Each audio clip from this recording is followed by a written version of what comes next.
Anamika രേവതിയെ call ചെയ്ത് സംസാരിക്കുകയാണ്. അമ്മേ, അനി നന്ദുവുമായുള്ള റിലേഷൻ ഒരിക്കലും ഉപേക്ഷിക്കില്ല.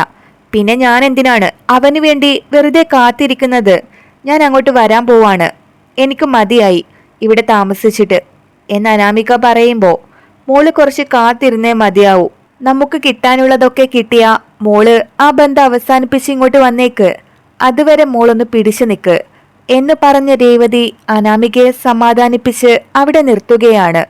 പിന്നീട് സെർവന്റ് ലീവ് ആയതുകൊണ്ട് ദേവയാനി വീട്ടിലെ എല്ലാ മുറികളും അടിച്ചു വാരാനായി എത്തുകയാണ്. അവസാനം അനാമികയുടെ റൂമിലെത്തിയപ്പോൾ അനാമിക അവിടെ ഇരുന്ന് ഫോൺ നോക്കുകയാണ്.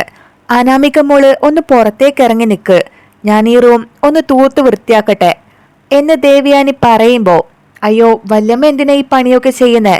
സെർവന്റിനോട് പറഞ്ഞാ പോരെ. എനിക്കാണെങ്കിൽ ഇത്തരം ജോലികൾ ചെയ്ത് ഒട്ടു ശീലമില്ല വല്യമ്മ, അല്ലെങ്കിൽ ഞാൻ വന്ന് സഹായിച്ചേനെ എന്ന് അനാമിക പറയുന്നുണ്ട്. അതൊന്നും വേണ്ട മോളെ, ഞാൻ തന്നെ വൃത്തിയാക്കിക്കോളാം, എനിക്കതിൽ യാതൊരു മടിയുമില്ല മോളെ എന്ന് ദേവയാനി പറഞ്ഞപ്പോ അനാമിക പുറത്തേക്കിറങ്ങി നടക്കുവാണ്.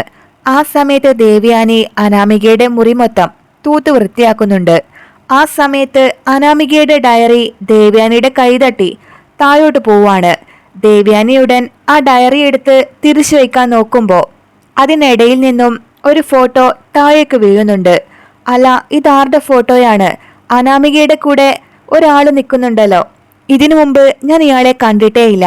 അനാമിക മോളുടെ ആരെങ്കിലും ആയിരിക്കോ? ഫോട്ടോസൊക്കെ സൂക്ഷിക്കാൻ മാത്രം അനാമിക മോൾക്ക് ഇവനുമായി എന്താ ഇത്ര അടുപ്പം? എല്ലാം കണ്ടുപിടിച്ചേ പറ്റൂ എന്ന് ചിന്തിച്ച ദേവയാനി ആ ഫോട്ടോ എടുത്ത് അവിടെ നിന്ന് പോവുകയാണ്. പിന്നീട് നയനയും ആദർശവും ഓഫീസിൽ നിന്ന് തിരിച്ചെത്തുന്നുണ്ട്. ദേവയാനി അവർക്കിഷ്ടമുള്ള പലഹാരങ്ങൾ മാത്രം ഉണ്ടാക്കി കൊടുക്കുന്നുണ്ട്. അത് കണ്ട് അനാമികയ്ക്ക് നല്ല ദേഷ്യം വരുവാണ്. വല്ലം എന്തു പണിയായി കാണിക്കുന്നേ? ഏതു നേരവും നയനേട്ടത്തിയുടെ ഇഷ്ടങ്ങൾ നോക്കിയാണ് ഓരോന്നുണ്ടാക്കുന്നത്. എനിക്കിത്തരം പലഹാരങ്ങളൊന്നും ഇഷ്ടമല്ലാന്ന് വല്യമ്മക്ക് അറിഞ്ഞൂടെ? പിന്നെന്താ എന്റെ ഇഷ്ടങ്ങള് അതിനനുസരിച്ചുള്ള ഒന്നും ഇവിടെ ഉണ്ടാക്കാത്തത് എന്ന് അനാമിക ചോദിക്കുകയാണ്. അത് അനാമിക മോളെ, നിന്റെ ഇഷ്ടങ്ങൾ നോക്കാൻ ഇവിടെ ജാനകി ഉണ്ടല്ലോ, അപ്പോ ജാനകിയോട് പറഞ്ഞാ മതിയല്ലോ. ഞാൻ ആ ഭാഗത്തേക്ക് തിരിഞ്ഞു നോക്കാറില്ല. പിന്നെ ആദർശ് മോന്റെ ഇഷ്ടങ്ങളാണ് ഇപ്പൊ എന്റെ ഇഷ്ടം. അപ്പോ അവന്റെ ഭാര്യയുടെ കാര്യങ്ങൾ കൂടി ഞാനല്ലേ ശ്രദ്ധിക്കേണ്ടത്? അല്ല, അനിമോൻ ഇതുവരെ വന്നില്ലേ എന്ന് ദേവയാനി ചോദിക്കുന്നുണ്ട്. അവന്റെ കാര്യമൊന്നും പറയാതിരിക്കുന്നതാ വല്യമ്മേ നല്ലത്. അവൻ ഏതു നേരവും നന്ദുവിന്റെ കൂടെ കറങ്ങി നടപ്പല്ലേ. അവളോടുള്ള പ്രേമം തലക്ക് പിടിച്ചു നടക്കും അവൻ ഇങ്ങനെ ഒരു ഭാര്യ ഉണ്ടെന്ന് പോലും അവനിപ്പോ ഓർമ്മയില്ല എന്ന് അനാമിക പറഞ്ഞു കൊടുക്കുവാണ്. അല്ല അനാമിക മോളെ, നിനക്ക് കോളേജിൽ പഠിക്കുന്ന കാലത്ത് പ്രണയമൊന്നും ഉണ്ടായിരുന്നില്ലേ? ഇന്നത്തെ കാലത്ത് പ്രണയമില്ലാത്ത പെൺകുട്ടികളൊക്കെ കുറവാണ് എന്ന് ദേവയാനി ചോദിച്ചത് കേട്ട് അനാമിക ആകെ വല്ലാതായി നിൽക്കുവാണ്. എനിക്കങ്ങനെ ആരോടും പ്രണയമൊന്നും ഉണ്ടായിരുന്നില്ല വല്യമ്മ, ആകെ പ്രണയിച്ചത് ഇവിടുത്തെ അനിയെ മാത്രമാണ് എന്ന് അനാമിക പറയുമ്പോൾ ജാനകി വന്ന് അവളെ സപ്പോർട്ട് ചെയ്യുന്നുണ്ട്. ഇതെന്തൊരു ചോദ്യ ഏട്ടത്തി? നല്ല തറവാട്ടിൽ പിറന്ന കുട്ടിയാണ് അനാമിക മോള്. ഒരുത്തന്റെ മുഖത്ത് പോലും എന്റെ മരുമകള് നോക്കാറില്ല. ഏട്ടത്തിയുടെ മരുമകൾക്ക് കല്യാണത്തിന് മുമ്പ് 3-4 പ്രണയങ്ങളൊക്കെ ഉണ്ടായി കാണും. എന്നാലേ എന്റെ മരുമകളെ ആ കൂട്ടത്തിൽ കൂട്ടണ്ട. അനാമിക മോള് തനി തങ്കമാണ്. അത്രയും പരിശുദ്ധിയുള്ള പെണ്ണിനെ ഈ ലോകത്ത് വേറെ ഒരാൾക്കും കിട്ടിക്കാണില്ല. എന്റെ അനിമോനെ മാത്രമാണ് അനാമിക സ്നേഹിച്ചിട്ടുള്ളൂ എന്ന് ജാനകി ദേവയാനിക്ക് മറുപടി കൊടുക്കുന്നുണ്ട്. അതെ അതെ ജാനകി, നിന്റെ കണ്ടുപിടുത്തങ്ങളൊക്കെ ശരിയായിരിക്കും. അത് നീ ഇനി മാറ്റി പറയാതിരുന്നാ മതി എന്ന് പറഞ്ഞുകൊണ്ട് ദേവയാനി പോകുന്നുണ്ട്. അല്ല വല്യമ്മ എന്തിനാ അങ്ങനെയൊക്കെ പറഞ്ഞേ? ഇനി എന്നെക്കുറിച്ച് വല്ലതും വല്യമ്മ അറിഞ്ഞു കാണുവോ? ഏയ്, അങ്ങനെയൊന്നും ഉണ്ടാവില്ല എന്നാലോചിച്ച് നിൽക്കുവാണ് അനാമിക. അന്ന് രാത്രി അനാമികയ്ക്ക് ഒരു കോൾ വരുന്നുണ്ട്. അനാമിക ഫോണില് ആരോടാണ് സംസാരിക്കുന്നതെന്ന് ദേവയാനി ഒളിഞ്ഞു നിന്നും കേൾക്കുകയാണ്. നീ ഇപ്പൊ ഇങ്ങോട്ട് വരണ്ട, ഇവിടെ ഉള്ളവർ കണ്ട ആകെ പ്രശ്നമാവില്ലേ? നമുക്ക് നാളെ മീറ്റ് ചെയ്യാം. നിനക്കറിയാലോ ഇവിടുത്തെ സാഹചര്യം വളരെ ബുദ്ധിമുട്ടി തന്നെയാണ് ഞാനിവിടെ ജീവിക്കുന്നത്. എന്റെ ഭർത്താവെന്ന് പറയുന്നവനെ ഡിവോഴ്സ് ചെയ്തിട്ട് ഒരു 100 കോടിയെങ്കിലും നഷ്ടപരിഹാരം വാങ്ങിച്ചെടുക്കണം. അതുവരെ നീ മാറി നിന്നേ പറ്റൂ. കോടികൾ എന്റെ കയ്യിൽ കിട്ടിയാ പിന്നെ നമുക്ക് പിന്നെ ആരെയും പേടിച്ച് ജീവിക്കണ്ടല്ലോ, സന്തോഷമായിട്ട് ജീവിക്കാം. അതുവരെ നീ ഇങ്ങോട്ട് വരണ്ടെന്നേ. എന്ത് ഇങ്ങോട്ട് വരുന്നുണ്ടെന്നോ? അങ്ങനെയൊക്കെ അനാമിക പറയുന്നത് കേട്ട് ദേവയാനി ആകെ ഞെട്ടി നിൽക്കുവാണ്. അപ്പോൾ ഞാൻ ഉദ്ദേശിച്ചതൊക്കെ സത്യമാണ്. ആ ഫോട്ടോയിൽ കണ്ടത് അനാമികയുടെ കാമുകൻ തന്നെ ആയിരിക്കും. അവനായിരിക്കും ഇപ്പൊ ഇങ്ങോട്ട് വരുന്നത്. ഇതിങ്ങനെ വിട്ടാൻ പറ്റില്ല എന്നൊക്കെ മനസ്സിൽ പറയുകയാണ് ദേവയാനി. അങ്ങനെ രാത്രിയായപ്പോ അനാമികയെ കാണാൻ വേണ്ടി അവൻ ആരും കാണാതെ അവിടേക്ക് എത്തുകയാണ്. പക്ഷേ അവന്റെ കൈ തട്ടി ഫ്ലവർ വേസ് താഴേക്ക് വീണ് പൊട്ടുന്നുണ്ട്. ശബ്ദം കേട്ട് ആദർശും ചേട്ടനൊക്കെ ലൈറ്റ് ഇട്ട് അവനെ പിടികൂടുന്നുണ്ട്. ആരാടാ നീ എന്തിനാ ഈ വീട്ടിലേക്ക് വന്നേ? ആര് പറഞ്ഞിട്ടാ നീ ഇങ്ങോട്ട് വന്നേ എന്നൊക്കെ ആദർശ് ചോദിക്കുമ്പോ അവൻ അനാമികയെ തന്നെ നോക്കുകയാണ്. അവൻ സത്യങ്ങളൊന്നും പറയല്ലേന്ന് അനാമിക ആക്ഷൻ കാണിക്കുന്നുണ്ട്. ഈ നിൽക്കുന്ന നയനെ വിളിച്ചിട്ടാ വരുന്നത്. നയനയും ഞാനും തമ്മില് വർഷങ്ങളായിട്ടുള്ള പ്രണയമായിരുന്നു. അവള് കാണിക്കുന്ന ഈ സ്നേഹമൊക്കെ വെറും നാടകമാണ്. ആദർശിനെയല്ല, എന്നെയാണ് അവള് ആത്മാർത്ഥമായി സ്നേഹിക്കുന്നത് എന്നൊക്കെ അവൻ കള്ളം പറയുന്നുണ്ട്. ആദർശേട്ടൻ ഇതൊന്നും വിശ്വസിക്കല്ലേ, എനിക്കിവനെ അറിയില്ല, ഇതൊക്കെ ആരോ പറഞ്ഞു പഠിപ്പിച്ചതാണ് എന്ന് നയന പറയുമ്പോ അനാമിക നയനക്ക് നേരെ വരുവാണ്.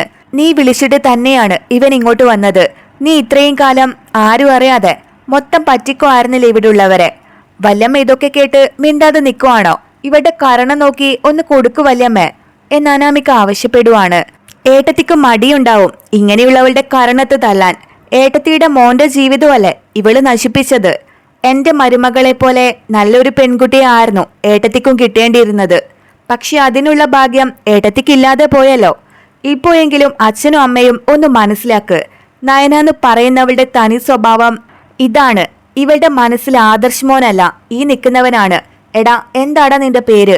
എടി, നിനക്ക് എങ്ങനെ കഴിഞ്ഞടി ഇവിടെ ഉള്ളവരിങ്ങനെ വഞ്ചിക്കാൻ എന്ന് ചോദിച്ച് ജാനകി നയനെ അടിക്കാനായി വരുവാണ്. പക്ഷെ ദേവയാനി ജാനകിയുടെ കയ്യിൽ പിടിച്ച് അവളെ തടയുന്നുണ്ട്. തൊട്ടു പോവരുത് എന്റെ മരുമോളെ. ജാനകി എന്താ വിചാരിച്ചേ?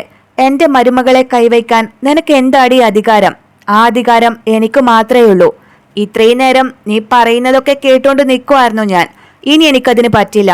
ഞാൻ പറയുന്നത് ഇനി നീ കേട്ടോണം. എന്റെ മരുമകളുടെ കാര്യത്തില് എനിക്ക് യാതൊരു സംശയമില്ലടി. നയനമോളെ മാലാക തന്നെയാണ്. എന്നാ നിന്റെ മരുമകളുണ്ടല്ലോ ഈ അനാമിക, ഇവള് ചെകുത്താന്റെ സ്വഭാവമാണ് ഇവൾക്ക്. അവളുടെ കാമുകനാണ് ഈ നിൽക്കുന്നെ. കവിളത്തൊന്നു കൊടുത്താലേ അവളും ഇവനും സത്യം പറഞ്ഞോളും. നീ പോയി അതാദ്യം ചെയ്യ്, എന്നിട്ട് മതി എന്റെ മരുമകളെ മെക്കിട്ട് കയറാൻ വരുന്നേ എന്നൊക്കെ പറഞ്ഞ് ദേവയാനി ദേഷ്യപ്പെടുന്നുണ്ട്. അയ്യോ അമ്മേ, ഇതൊന്നും വിശ്വസിക്കല്ലേ, എനിക്കിവനെ അറിഞ്ഞൂടാ, ഞാൻ ആദ്യമായിട്ടാ കാണുന്നേ എന്ന് അനാമിക പറയുമ്പോ മോള് വിഷമിക്കണ്ട. ഏട്ടത്തിയുടെ അഭിമാനം രക്ഷിക്കാൻ വേണ്ടിയാണ് എന്റെ മകളെ പ്രതിയാക്കുന്നേ. അതെനിക്ക് മനസ്സിലായി. എന്തു പറഞ്ഞാലും ഞാൻ എന്റെ അനാമിക മോളെ ഒട്ടും സംശയിക്കില്ല. ഏട്ടത്തിയുടെ മകള് തന്നെയാണ് കുറ്റക്കാരി എന്ന് പറഞ്ഞു നിൽക്കുവാണ് ജാനകി. ഇത് കണ്ടിട്ടെങ്കിലും നിനക്ക് വിശ്വസിക്കാലോ ജാനകി. ഈ ഫോട്ടോ ഒന്ന് സൂക്ഷിച്ചു നോക്ക് ജാനകി. അനാമികയുടെ കാമുകനായി ഇവന്റെ കൂടെ നിൽക്കുന്നത് എന്റെ മരുമകളല്ല, നിന്റെ മരുമകള് തന്നെയാണ്. അനാമിക അനിയുടെ കയ്യിൽ നിന്ന് കോടികൾ വാങ്ങിക്കാനാ വന്നിരിക്കുന്നെ. 100 കോടി നഷ്ടപരിഹാരം വാങ്ങിച്ച് ഇവന്റെ കൂടെ സുഖമായിട്ട് ജീവിക്കാനാ അനാമികയുടെ പ്ലാൻ എന്നൊക്കെ ദേവയാനി ആ ഫോട്ടോ കാണിച്ച് പറഞ്ഞു കൊടുക്കുവാണ്. അത് കണ്ട് ജാനകിയുടെ ബോധം തന്നെ പോകുന്നുണ്ട്. നയനയും മുത്തശ്ശിയും കൂടെ വെള്ളം കൊണ്ടുവന്ന് ജാനകിയെ വെള്ളം തളിച്ച് എഴുന്നേൽപ്പിക്കുവാണ്. ഇവൻ എങ്ങനെയാടി നിന്റെ കൂടെ ഫോട്ടോയിൽ വന്നത്? സത്യം പറയടി. ഇത്രയും കാലം നീ ഞങ്ങളൊക്കെ വിഡ്ഢികളാക്കുമായിരുന്നല്ലേ? ഇവിടത്തെ സ്വത്ത് മാത്രമായിരുന്നു നിന്റെ മനസ്സിൽ എന്ന് ചോദിച്ച് ജാനകി അനാമികയെ പൊതിരെ തല്ലുവാണ്. അമ്മ എന്നോട് പൊറുക്കണം. എനിക്ക് കോളേജിൽ പഠിക്കുന്ന സമയത്ത് ഇവനുമായി പ്രണയം ഉണ്ടായിരുന്നു. അത് മറച്ചു വെച്ചാ ഞാൻ അനിയെ വിവാഹം കഴിച്ചത് എന്ന് അനാമിക പറയുമ്പോ മുത്തശ്ശൻ ദേഷ്യത്തിൽ വന്ന് അവളെ അടിക്കുകയാണ്. എന്റെ കൊച്ചുമോനെ ചതിച്ചിട്ട് ഇവനുമായി സന്തോഷായി ജീവിക്കാമെന്ന് നീ വിചാരിച്ചോടി? ഈ മൂർത്തിക്ക് ജീവൻ ഉള്ളിടത്തോളം കാലം അതിന് സമ്മതിക്കില്ലടി. നീ ഇന്നില്ലാതാക്കിയത് അനിമോന്റെ ജീവിതം മാത്രമല്ല, ഞാൻ ഇത്രയും കാലം കൊണ്ടുണ്ടാക്കിയ അനന്തപുരി തറവാടിന്റെ അന്തസ്സും ആത്മാഭിമാനം കൂടിയാണ്. അതിനെന്തെങ്കിലും കോട്ടം തട്ടിയാലേ ഞാൻ വെറുതെ ഇരിക്കില്ല. ഇത്രയും കാലം നിന്റെ വീട്ടുകാരുടെയും സകല തോന്നിയാസവും ഞങ്ങൾ സഹിച്ചു. അത് ഈ കുടുംബത്തിന്റെ അന്തസ്സോർത്ത് മാത്രമാണ്. ഇനി ഞാൻ സഹിച്ചിരിക്കില്ല. മോനെ അനി, നീ ആ വേണുവിനെയും രേവതിയെയും വിളിച്ച് ഉടനെ ഇങ്ങോട്ട് വരാൻ പറയ്. അങ്ങനെ മുത്തശ്ശൻ പറഞ്ഞത് കേട്ട് അനി അവരെ വീട്ടിലേക്ക് വിളിച്ചു വരുത്തുന്നുണ്ട്. രേവതിയെ കണ്ടയുടൻ ജാനകി ചാടി എഴുന്നേറ്റ് അവളെ തല്ലുകയാണ്. എടി, ഇങ്ങനെയൊക്കെ സംഭവിച്ചതേ നിന്റെ വളർത്തുദോഷം കൊണ്ട് മാത്രമാണ്. അനാമിക എന്ന് പറയുന്നവളെ നിലക്ക് നിർത്താൻ നിനക്കും നിന്റെ ഭർത്താവ് വേണുവിനും ഇതുവരെ സാധിച്ചില്ലല്ലോ. അതിന് വില കൊടുക്കേണ്ടി വന്നത് എന്റെ അനിമോന്റെ ജീവിതമാണ് എന്ന് ചോദിച്ച് ജാനകി രേവതിയോട് തട്ടിക്കയറുന്നുണ്ട്. ഇക്കാര്യത്തിൽ അനാമിക മോളെ മാത്രം അങ്ങനെ കുറ്റം പറയാൻ വരണ്ട. അനിയുടെ ഭാഗത്തും തെറ്റുണ്ടായിരുന്നു.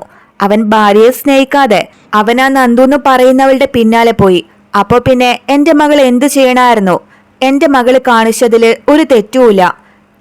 ഇങ്ങനൊക്കെ സംഭവിച്ചത് അനന്തപുരിക്കാരുടെ കയ്യിലിരിപ്പ് കൊണ്ട് മാത്രമാണ് എന്നു പറഞ്ഞ് വേണു മുത്തശ്ശനോട് ദേഷ്യപ്പെടുന്നുണ്ട്. എടോ, നീ എന്തിനാ അച്ഛന് നേരെ ചെല്ലുന്നേ? കുറ്റം മൊത്തം ചെയ്തത് നിന്റെ മകളാണ്. എന്നിട്ട് ഇവിടെ വന്ന് നല്ല പിള്ള ചമയുന്നോ? എന്റെ മോനെ നന്ദുവിനെ കൊണ്ട് വിവാഹം ചെയ്യിപ്പിക്കാനായിരുന്നു എനിക്കൊക്കെ ആഗ്രഹം. എന്റെ ഭാര്യ എന്ന് പറയുന്ന ഈ ജാനകിയിലെ അവളുടെ പിടിപ്പുകേട് കൊണ്ട് മാത്രമാണ് ഈ കല്യാണം നടന്നത്. അനിയും നന്ദുവും തമ്മിലുണ്ടായിരുന്നത് വെറും ഫ്രണ്ട്ഷിപ്പ് മാത്രമായിരുന്നു. പക്ഷെ നിന്റെ മോൾ അങ്ങനെയാണോ? ഇവിടുത്തെ കോടികൾ കണ്ടല്ലേ അവൾ ഇങ്ങോട്ട് കയറി വന്നത്. എന്നിട്ട് ന്യായം പറയുന്നോ എന്ന് ചോദിച്ച് അനിയുടെ അച്ഛൻ വേണുവിനെ തല്ലുകയാണ്. ഇനിയെങ്കിലും അനാമിക എന്റെ തലയെന്ന് ഒഴിഞ്ഞു പോട്ടെ. അവളെ ഡിവോഴ്സ് ചെയ്യാൻ എല്ലാവരും എന്നെ അനുവദിച്ചേ പറ്റൂ. ഇല്ലെങ്കിൽ ഞാൻ എങ്ങോട്ടെങ്കിലും ഇറങ്ങിപ്പോവും. അവൾ കാമുകന്റെ കൂടെ ജീവിക്കോ മരിക്കോ എന്താന്ന് വെച്ചാ ചെയ്തോട്ടെ. അതിലൊന്നും എനിക്ക് യാതൊരു പ്രശ്നവുമില്ലാമേ എന്ന് പറഞ്ഞു നിൽക്കുവാണ് അനി. എന്നാൽ അനാമിക ഇടയ്ക്ക് കയറി വരുന്നുണ്ട്. അങ്ങനെ എന്നെ ഡിവോഴ്സ് ചെയ്തിട്ട് നീ ആ നന്ദുവിനെ കല്യാണം കഴിച്ച് സന്തോഷമായിട്ട് ജീവിക്കാനല്ലേ? അതിന് ഞാൻ ഒരിക്കലും സമ്മതിക്കില്ലടാ. ഞാൻ നിന്റെ വീട്ടിൽ നിന്ന് പോയാലും ഞാൻ നിന്റെ പിറകെ തന്നെ ഉണ്ടാവും എന്ന് അനാമിക പറയുമ്പോ, നിനക്കിനിയും മതിയായില്ലേ അനാമികെ? നീ എന്തിനാ ഇനിയും അനിയുടെ പിറകെ നടക്കുന്നേ? ഈ അനിയുമായിട്ടോ തറവാടുമായിട്ടോ നിനക്കിനി യാതൊരു ബന്ധവും ഉണ്ടാവില്ല. നീ നിന്റെ കൂട്ടുകാരനെ വിളിച്ച് ഇവിടുന്ന് പോവാൻ നോക്ക് എന്ന് ദേവയാനി ആവശ്യപ്പെടുന്നുണ്ട്. അങ്ങനെ വെറും കൈയോടെ മടങ്ങിപ്പോവാനല്ല ഞാൻ ഇത്രയും കഷ്ടപ്പെട്ട് ഇവനെ കല്യാണം കഴിച്ച് ഇങ്ങോട്ട് കയറി വന്നത്. എനിക്ക് നഷ്ടപരിഹാരമായിട്ട് 100 കോടിയെങ്കിലും കിട്ടിയേ പറ്റൂ. അത് കിട്ടിക്കഴിഞ്ഞ് ഞാൻ ആലോചിച്ചോളാം ഇവിടുന്ന് പോണോ വേണ്ടയോന്ന്. അങ്ങനെ അനാമിക പറയുകയാണ്, എടി 100 കോടി പോയിട്ട് 1 കോടി പോലും നിനക്ക് തരാൻ ഞങ്ങൾ ഉദ്ദേശിക്കുന്നില്ല. നീ നിന്റെ കാമുകനെ വിളിച്ച് എവിടെയെങ്കിലും പോയി ജീവിച്ചോ. ഈ തറവാട്ടില് നിനക്കിനി സ്ഥാനം ഉണ്ടാവില്ല. എന്റെ മോന് പറ്റിയ നല്ലൊരു പെൺകുട്ടിയെ ഞാൻ തന്നെ കണ്ടെത്തിക്കോളാം. നീ എന്റെ മോന്റെ ജീവിതത്തിൽ നിന്ന് ഒന്ന് ഒഴിഞ്ഞു പോയാൽ മാത്രം മതി എന്ന് ജാനകി പറഞ്ഞപ്പോ രേവതി അങ്ങോട്ടേക്ക് വരുവാണ്. അങ്ങനെ അത്ര ഈസി ആയിട്ട് എന്റെ മോളെ ഇവിടെ നിന്ന് പറഞ്ഞു വിടാമെന്ന് ആരും വ്യാമോഹിക്കണ്ട. അനി ഒഴിവാക്കിയാലും എന്റെ മോളെ വിവാഹം കഴിക്കാന് ഈ നിൽക്കുന്നവനുണ്ട്. ഇതിനു മുമ്പ് ഈ തറവാട് ഞങ്ങൾ കുട്ടിച്ചോറാക്കും. അത് വേണ്ടെങ്കിലേ അനാമിക മോൾക്ക് നിങ്ങൾ കൊടുക്കാനുള്ള 100 കോടി പെട്ടെന്ന് കൊടുക്കാൻ നോക്ക്. ഇല്ലെങ്കിലേ ജാനകിയുടെ പേരിലായിരിക്കും ഞങ്ങൾ ആദ്യം കേസ് കൊടുക്കാൻ പോകുന്നത്. ജാനകിയുടെ പേരില് ഗാർഹിക പീഡനമാണ് ഞങ്ങൾ ചുമത്താൻ പോകുന്നത്. മരുമകളെ ദ്രോഹിക്കുന്ന അമ്മായിയമ്മയാണ് ഇവരെന്ന് ലോകം മൊത്തം ഞങ്ങൾ വിളിച്ചു പറയാൻ പോവാണ്. അതൊന്നും ചെയ്യാൻ ഞങ്ങൾക്ക് യാതൊരു മടിയുമില്ല. പിന്നെ നിങ്ങളുടെ മോനെ ഞങ്ങൾ അകത്താക്കിയിരിക്കും എന്നൊക്കെ രേവതി ഭീഷണിപ്പെടുത്തുവാണ്. ഇപ്പൊ മനസ്സിലായില്ലേ എല്ലാവർക്കും ഈ അനാമികയും അവളുടെ കുടുംബക്കാരും കുഴപ്പം പിടിച്ച കൂട്ടരാണെന്ന്. ഇനി ഈ ബന്ധത്തിൽ നിന്ന് അനിക്കും അമ്മായിക്കും ഒക്കെ അത്ര ഈസി ആയിട്ട് ഊരിപ്പോരാൻ സാധിക്കോ? അന്നേ ഞാൻ പറഞ്ഞതാണ് അനാമിക വലിയ കുഴപ്പക്കാരിയാണെന്ന്. അന്ന് എന്റെ വാക്ക് ആരെങ്കിലും കേട്ടോ? അന്ന് കേട്ടിരുന്നെങ്കിൽ ഇങ്ങനെയൊക്കെ സംഭവിക്കില്ലായിരുന്നു എന്നൊക്കെ നവ്യ പറഞ്ഞുകൊണ്ട് വരുന്നുണ്ട്. അനന്തപുരി തറവാടിന്റെ അന്തസ്സിനാണ് ഇവള് കളങ്കുണ്ടാക്കിയത്. അങ്ങനെയുള്ള അനാമികയ്ക്ക് ഈ കുടുംബവുമായി ഇനി യാതൊരു ബന്ധവും ഉണ്ടാവില്ല. ഞാനുണ്ടാക്കിയ സമ്പത്തിൽ നിന്ന് 1 രൂപ പോലും ഇവൾക്ക് കൊടുക്കാൻ ഞാൻ സമ്മതിക്കില്ല. അതും പ്രതീക്ഷിച്ച് ആരിവിടെ നിൽക്കണമെന്നില്ല എന്നു മറുപടി കൊടുത്ത് മുത്തശ്ശൻ അകത്തേക്ക് കയറി പോവാണ്. ജാനകി, നീ ഭയപ്പെടാതിരിക്ക്. അനാമികയും അവളുടെ കാമുകനും വിചാരിച്ചാലൊന്നും നമ്മുടെ തറവാട് കുട്ടിച്ചോറാക്കാൻ പറ്റില്ല. ഞങ്ങളൊക്കെ നിന്റെ കൂടെയില്ലേ? അനാമികയെ ഡിവോഴ്സ് ചെയ്ത് അനിയുടെ വിവാഹം ഞാൻ നടത്തി കാണിക്കും. അത് ഇവളെ പോലുള്ള ദുസ്വഭാവമുള്ള പെൺകുട്ടികളുമായിട്ടായിരിക്കില്ല. അനിയെ കല്യാണം കഴിക്കുന്നത് അവന്റെ മനസ്സറിയുന്ന ഒരാള് ഇവിടെ ഉണ്ടല്ലോ, നയനയുടെ അനിയത്തി നന്ദു. ഒന്നുമല്ലെങ്കിലും അവളൊരു SI അല്ലേ. ഇനി അനാമിക അനിയുടെ പേരിൽ കേസ് കൊടുത്താലും നന്ദു അവനെ ഈസി ആയിട്ട് രക്ഷിച്ചെടുക്കും. അതുകൊണ്ട് അനിയുടെ ഭാവിയോർത്ത് നീ പേടിക്കേണ്ട. നന്ദുവിന്റെ വിവാഹം ഉടനെ ഞാൻ നടത്തും. അതുകൊണ്ട് അനാമികയെക്കുറിച്ചോർത്ത് ആരും പേടിക്കേണ്ട എന്നൊക്കെ ദേവയാനി പറഞ്ഞു കൊടുക്കുവാണ്.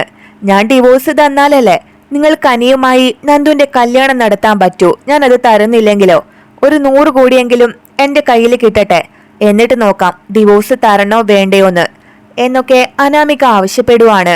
എടി നീ എന്താന്ന് വെച്ചാ ചെയ്തോ, പക്ഷേ അനിയുടെയും നന്ദുന്റെയും കല്യാണം ചേട്ടനായ ഞാൻ നടത്തിക്കൊടുത്തിരിക്കും. അവനൊരു കുടുംബജീവിതം ഉണ്ടാക്കുന്നതാണ് ഇനി എന്റെ സ്വപ്നം.